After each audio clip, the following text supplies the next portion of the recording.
Chapter 30, Floor 30, Downtown Cleveland. The journey has taken close to 4 hours, including the stop at the diner. Jameson, quiet and contemplative, sets the car to cruise as they ease down Superior Avenue. This district is a capitalist's wet dream. Penny scowls. Banks, business, and bullshit. The architecture is modern and predictable. Grandiose and towering office blocks, harbouring the next generations of aspiring psychotic rapists. Jameson finds himself nodding to the sentiment. Black slowly looks at Penny, disconcerted. Sorry. Did I say that out loud? Black turns to Jameson. Jameson turns to Black. Floor 30, Jameson whispers. Black slowly faces ahead, looking more anxious than before. The roads are empty, except for a few vacant parked cars here and there. The streets appear deserted. Whoa, this place is dead. Penny says. She peers out of her window at a looming grey building. The Federal Reserve Bank. She announces. What an utterly joyless, uninspiring building. They carry on down the avenue and pull up alongside a grand cathedral. They all exit the car.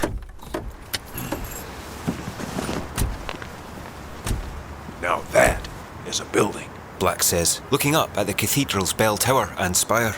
The stonework is comprised of orange Tennessee crabtree limestone. Must be close to 200 years old. Black turns to see Jameson and Penny looking up, but at a completely different building on the other side of the street. It is the car rental building. It is a tall modern building comprised of tinted glass and black marble. That's a lot of stories. Jameson sees a dark figure on the roof, standing close to the edge. Some kind of fabric flaps in the breeze. Surely not a cape. What are you looking at? Black asks, looking up and straining his eyes, and eventually his neck. He groans and rubs the back of his neck with one hand. What's the matter with you? Jameson says, noticing Black's discomfort. An old injury from, well, from another life. How tough can being a therapist be?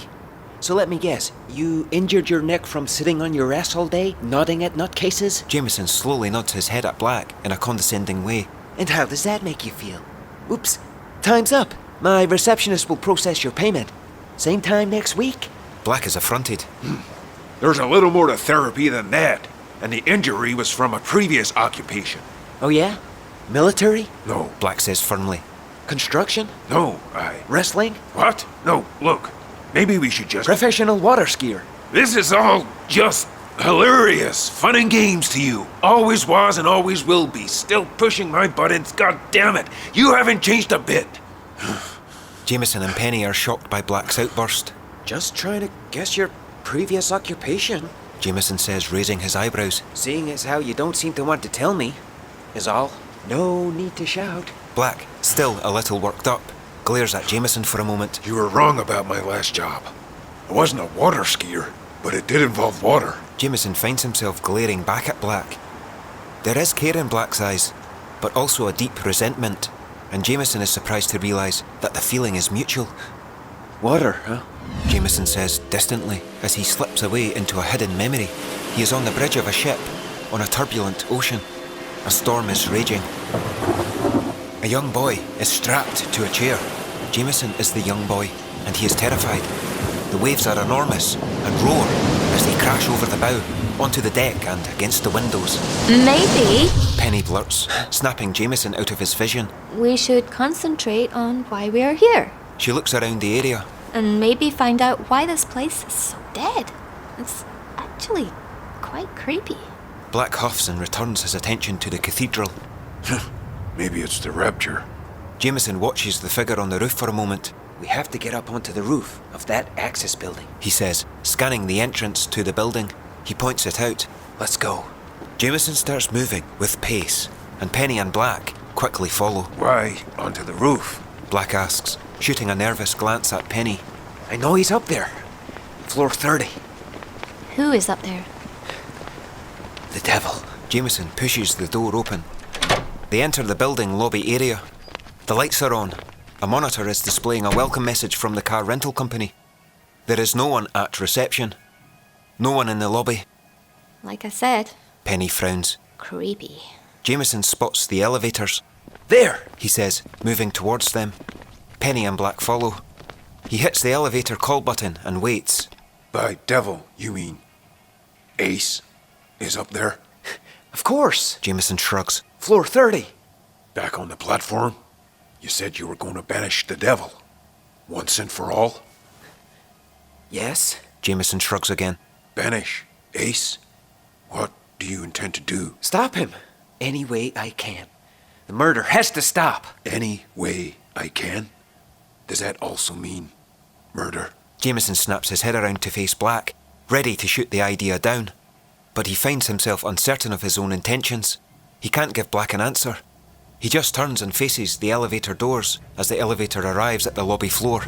An electronic ping sounds as the doors open.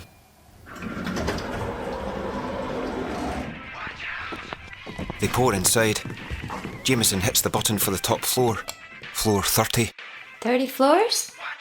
How big a building does one car rental company need? It's their corporate headquarters. The ping sounds again. The doors close and the lift starts moving. What has all this got to do with animal liberation? They all ponder the question as the elevator plays Jump They Say by David Bowie on carefully concealed speakers.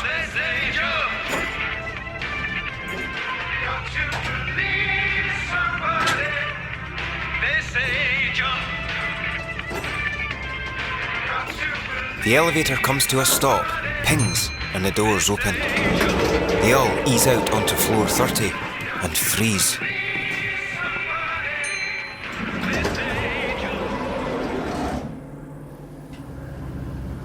Now what?